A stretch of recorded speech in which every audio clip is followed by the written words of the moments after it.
I need some traction. You need some traction. Hello, how's it going? My name is Michael Sharkey. This is a photo I took a few weeks ago with my grandmother in Sydney when we had our second launch party. For those of you who don't know what Autopilot does, Autopilot is a simple and visual piece of marketing software for automating the customer journey. I wanted to tell you a story today about a friend of mine who was belonging to a really reputable Australian incubator that came over to San Francisco recently. And my friend met with a number of investors and mentors and advisors and all sorts of people to help him grow his business a lot faster.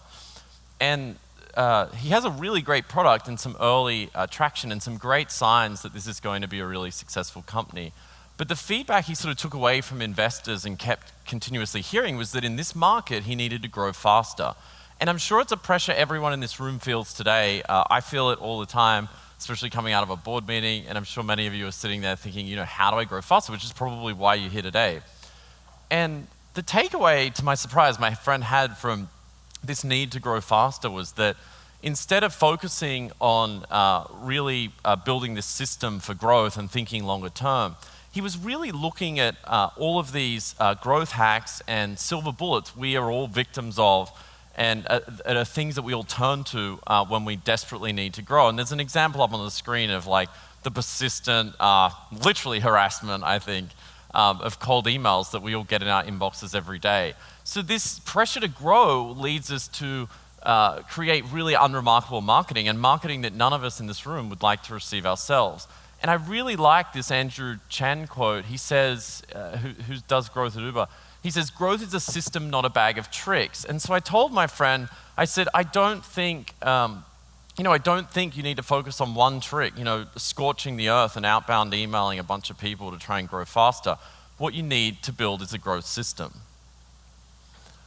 And so everyone in this room today knows that getting the kind of crappy marketing on websites or outbound emails or pop-ups in your face, all of this stuff is really frustrating, and we work in this industry, so we recognize it better than anyone else. But thanks to the help of Taylor Swift, we want to create this personal experience for our customers. And we did some research on this and found that 72% of consumers are turned off by generic marketing. And this is a no-brainer. We know creating really crappy experiences is not a long-term sustainable way to grow our business. And what we did then is we turned to marketers and we said, well, what do you think about this? And over 65% of them said that they wanted to stay in touch more frequently with customers and be able to communicate with their customers in more contextual and personal ways. And so, sort of my conclusion of the explosion of marketing technology, and this is what I talked to my friend about, because he was looking at all these technologies that he should potentially adopt to grow faster, all of these technologies that sort of promote one trick or tactic that he should use. And I think the truth be told, it's never really been a better time to be a marketer. It's a great time to be a marketer. There's thousands of these apps, and often people look at this and go, oh no, there's too many applications to choose from.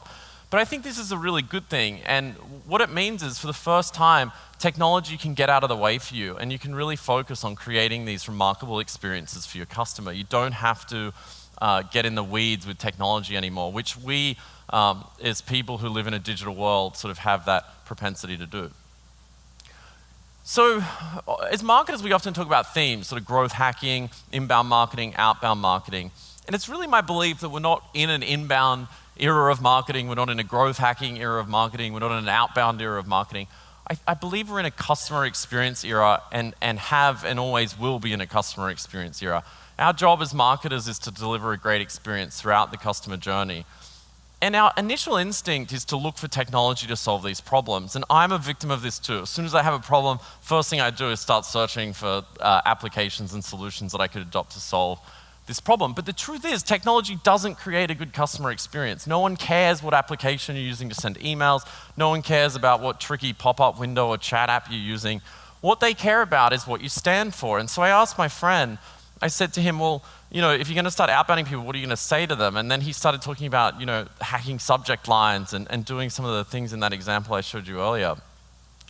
But what I asked him and sort of challenged him on was thinking about, what are the true pain points of these users? What are the problems they're experiencing? What does he actually stand for? Like, why is he even doing this? And I wanted him to really think through those things. And I must admit, I have done all of these mistakes before myself. You don't take the time to think this through, map it out, really understand what your brand stands for, and you go and adopt some technologies and batch and blast the universe or adopt some growth hacking techniques, and then you hit this wall in your growth and you can't really figure out why. And so I think as marketers, before we ever consider technology, we need to go back to basics, and this can save us a hell of a lot of time. So once you've spent time and really invested time in figuring out, what it is you stand for, what it is you're about, what you're delivering to the market that no one else is delivering, and what's really unique about you, then you need to develop a framework of predictable growth. And Andrew Chang calls this a system of growth. I like to think about it as a predictable growth engine, and I'll tell you why. My dream for my whole life has been based around the ocean. I come from Australia. I used to live near a beach, and I thought, wouldn't it be great if I could just go surfing all day long and my business would grow and I would get new customers. And so I've always been focused on this predictable growth engine, and it's literally why we made Autopilot. So I asked my friend to break down the customer journey into 3 stages: acquire, nurture, and grow. And this is a framework we use at Autopilot, and there's so many different frameworks around this, so it doesn't really matter which one you adopt.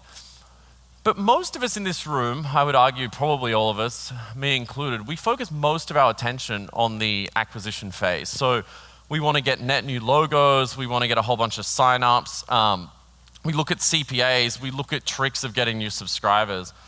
And the problem is, and this is the exact problem my friend had, we forget about everyone else. We forget about people that have shown interest but then never come back. And in the last talk you heard about that as well, especially in your app. And then we don't think about how to grow our user base either. We don't think about how to make them successful, make sure our NPS is on track, make sure they're logging in frequently, make sure we're communicating with them frequently as well. And my friend literally, at the same time he was looking to go and adopt these sort of outbound marketing tactics, had 1,000 people that had signed up for his trial, and about 90 of them had become customers. So he had almost 900 people he could go and talk to and try and re-engage and reactivate. So we always tend to focus our energy on acquisition, but the nurture and growth stages are equally important, and I want to show you why. So I'm going to speed through this way too quick, and I should give it a lot more time, but the 3 journeys I'm going to show you are sort of baseline journeys, and they don't have to be perfect, but if you want to create this sort of predictable growth engine, there are 3 sort of areas that you need to think about. And this is exactly what we do at Autopilot, and we see our best customers doing these 3 journeys, and these are sort of really simplified versions of them. So say I've just moved to Vancouver, the lovely city of Vancouver, and I've got some dogs back in my apartment in San Francisco, and I miss my dogs, and I'm lonely, so I want to be around animals. We've created this sort of fictitious company to solve that problem called Dog Today, and so you can request a dog, sort of like Uber for dogs. And this is a company we kind of dream about a lot internally. And so we know the pain points because we did that work earlier. So we know, like, I'm a lonely bastard sitting in a hotel room in Vancouver, and we know what will appeal to me. So with some sponsored content, I might be on Facebook or Twitter or something like this, and we can, for a very low cost per acquisition, just link to one of our blogs and amplify our content. So instead of producing this great content and relying on people to come to us, we can go to them, but in a really light sort of touch way. And instead of now gating the content or thinking through that traditional sort of marketing automation playbook, which I hate, we just give them this great blog on this beautiful website. Maybe it's on like Medium or something, that's cool now. And we just show them the content and they can read it. They don't have to worry about subscribing. There's no pop-ups, no calls to action. It's just a beautiful website. And so what we've done is we've told our story, we've educated them on our brand. They're feeling pretty good about Dog Today at this point. And then we can retarget them, show them ads that sort of play into our customer journey here. And then with the ultimate goal of some of those signing up for a free trial. Now, when they sign up, most of us, me included, you're like, all right, I've done my job. I am a great marketer. I've got a huge sort of acquisition funnel over to you, sales. And the reality is that's not where your job ends at all, because we've got to create this remarkable experience. It's not like after the plane takes off and you've bought your ticket on Virgin America, they're like, I'm out. So we enter the trial journey here is one example, and we're looking at activation over time. And it's our job to figure out these touches and that journey to make people successful when they're trying Dog Today, to ultimately become a customer and then go on to get some dogs, and then over time request more dogs. Now this, I can assure you, is the best methodology of acquisition you will find, especially in your early days. It's the kind of thing that doesn't rely you on scorching the earth, pissing people off, frustrating people's inboxes. It's a true acquisition journey. You can leave this running around the clock and it's just going to keep bringing in leads. And we actually set this up on a webinar and accidentally forgot that we were still paying to sponsor this content. And we got about 250 leads for Dog Today, and people were really upset that it wasn't a real product. So the best companies we know, and you know these companies, they're like Zendesk, InVision, HubSpot do a really good job as well. They educate people that aren't customers, and they enable them to be better marketers. In HubSpot's case, in InVision's case, they teach them how to be better designers, or teach you not how to use zip files, as we heard earlier. And the nurture journey is so boring, and everyone knows about it, and lead nurturing's been around forever, but not many people do it. Surprisingly, very few people actually do this correctly. And so what we really want to do here is, thinking back to my friend, he had these 900 customers. Like, think about this, 900 people who had expressed interest in his product, and then he just ignored them, and that was it. And the reality is, those 900 people at some point expressed interest and saw he was solving a problem that they were interested in. So that's where nurturing really kicks in. So all you can do is take existing blog content or even helpful content from other blogs and share this with your audience to help enable them and educate them and communicate more frequently with them.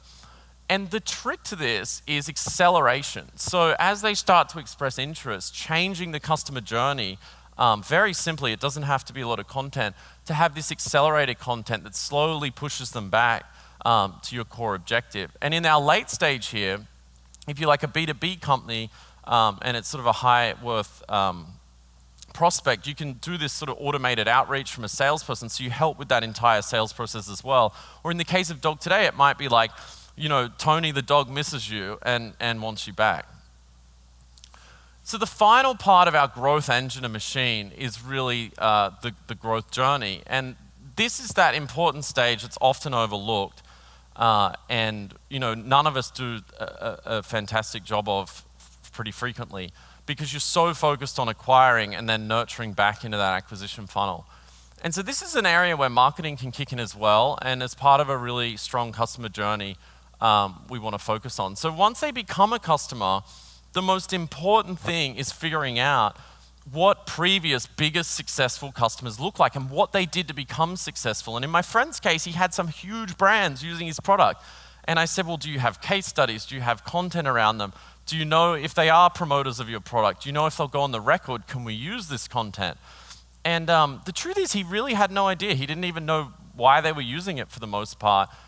He was so busy just running his startup day to day. But we took a look at this, and we started to figure out what his best customers look like. And if you don't know this, you need to go and figure that out and talk to customers and understand, why they're so successful with your product, who are the best promoters and what did they do. And then map this journey out, and so you can repeat it over time with everyone that signs up. So sending them a welcoming, changing the customer journey based on the type of customer they are. In this example, we're offering group training to a velocity model online business, and then in the direct model here, we're offering a working session with a real person. And then over time, we're automating this as a series of activities, so active or inactive, in order to convert these customers. So how do you create earthquakes from basements? The technology we have available to us today has never been better. We can truly sit in our underwear in a basement and create remarkable experiences for our customers. But to do that, we need to ignore the technology and think about really, what are the key pain points? What are the problems that we're trying to solve? What content that we want to deliver to these people?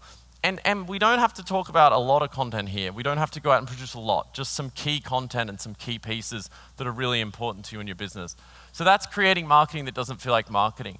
We also need to design our growth engine. There's so many best-of-breed applications out there today to help you do this. You can go and use solutions for absolutely everything to help you map out, personalize, and contextualize the customer journey. And then finally, build just simple grassroots acquire, nurture, and grow journeys. And don't forget and treat these stages equally if you can. Try not to just focus on acquisition. Think about what comes after that.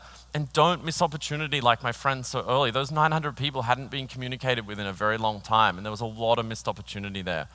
And so if you truly want to be drinking cocktails in Hawaii and be winning customers, keeping them happy, keep them promoting, or partying like we did in San Francisco a couple of weeks ago, continually still winning customers and expanding customers and seeing that happen on our Slack channel, these are the things you need to do. You need to go and build your own growth engine. And you can do that by thinking through the customer journey. So that's it. I'm out of time. We do have a booth here as well. And I heard earlier we're giving away an iPad. So you can win an iPad. But if you want to get in touch, there's my Twitter handle and contact details. Thank you so much for having me.